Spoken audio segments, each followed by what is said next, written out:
Hello, Richard. Happy Friday. Happy Friday, Avery. How you doing? It's sunny. It's beautiful. It's Friday. I'm good. How about you?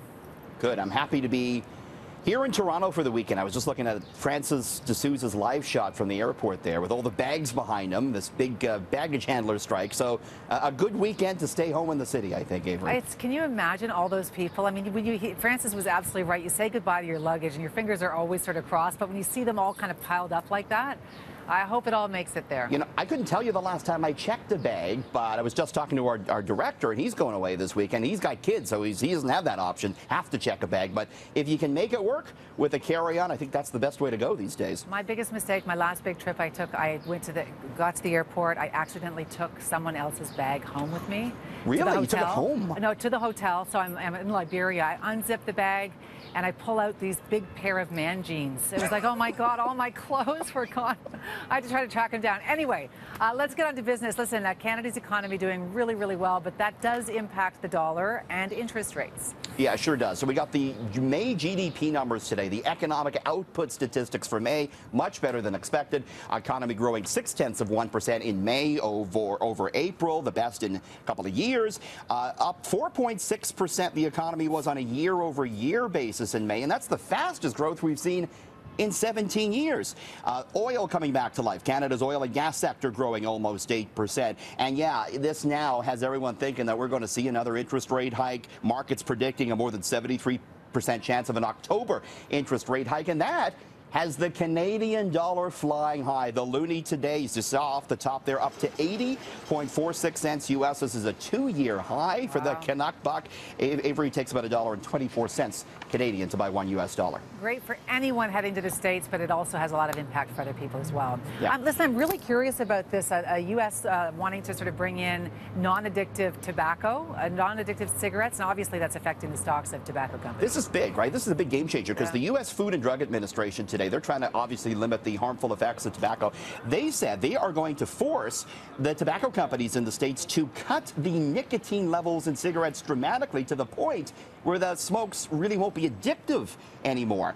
Nicotine is naturally found in tobacco leaves, but cigarette companies add chemicals to force the nicotine levels higher when burned, so they could reduce that. As a result, a lot of the tobacco stocks moved lower today, but a lot of analysts said, you know, there's maybe a silver lining here for investors in that this could force tobacco companies to move towards smokeless tobacco, which a lot of them have already spent a lot of money researching, you know, vapor cigarettes and things like that. This could force their hand to make that change, Avery.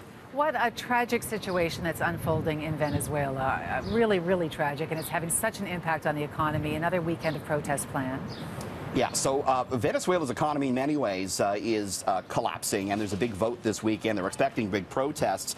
Venezuela was the richest country in Latin America at one point, but, you know, they turned towards socialism in 1999, elected Hugo Chavez. His government spent big on welfare programs, fixed the prices for just about everything, and made the economy almost 100% dependent on oil. And Venezuela has the world's largest supply of oil, but in the last couple of years, the price for crude has tanked. The Venezuelan economy has gone along for the ride. Unemployment at 25%. Inflation out of control. Prices could rise 2,000% next year.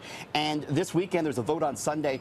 President Maduro, who's in there now, wants to rewrite the Constitution to basically get rid of the opposition party. And that could start, you know, a dictatorship. So expecting big protests in Venezuela, Avery. All right, listen, O.J. Simpson's all over the news these days. This does not surprise me that someone, I'm sure a lot of people are trying to cash in, but someone wants to sell the white Bronco. Yeah, the famous Bronco that 95 million people stopped to watch that chase way back when. Avery, Mike Gilbert, who served as Simpson's agent, bought that Bronco from Al Cowlings, who was driving the vehicle at the time. And he says he'll sell that Bronco for $750,000. Oh, come on. Yeah, you know, it's currently in a museum in Tennessee. Leave it there. Yeah. We all saw enough of it, really. I think so. And of course, Simpson getting parole, he'll be out in October. Well, maybe, you know what? Maybe he might need it back. OJ will buy it. Maybe he needs a new vehicle.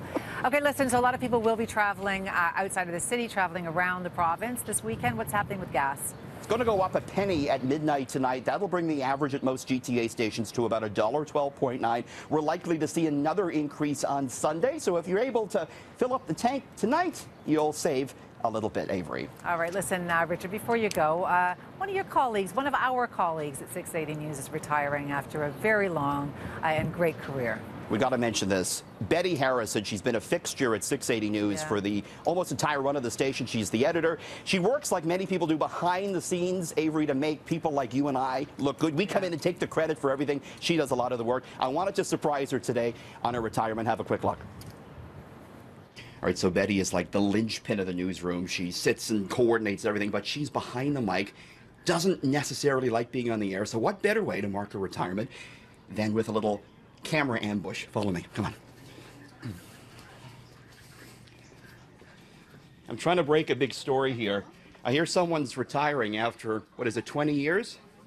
I'm looking for a comment. Can you confirm that, Betty? Yes. Yes, I can. I can confirm that. Congratulations. Richard. Thank you, Richard. Thank you very much. How you feeling today? Most people don't stay married for 24 years. And you've been here for 24 years? I've been here for 24 years. Right at this desk, pretty much. I started when I was 10. So Betty, she sits in the middle of the newsroom. She updates the scripts, coordinates the reporters, does everything. And in this business, 24 years is quite the accomplishment. In any business it is. So we wish Betty the very, very best, Avery. I was going to say exactly that, Richard. 24 years in this business, that's amazing. And Betty, all the best to you. Lots of great adventures lie ahead for you.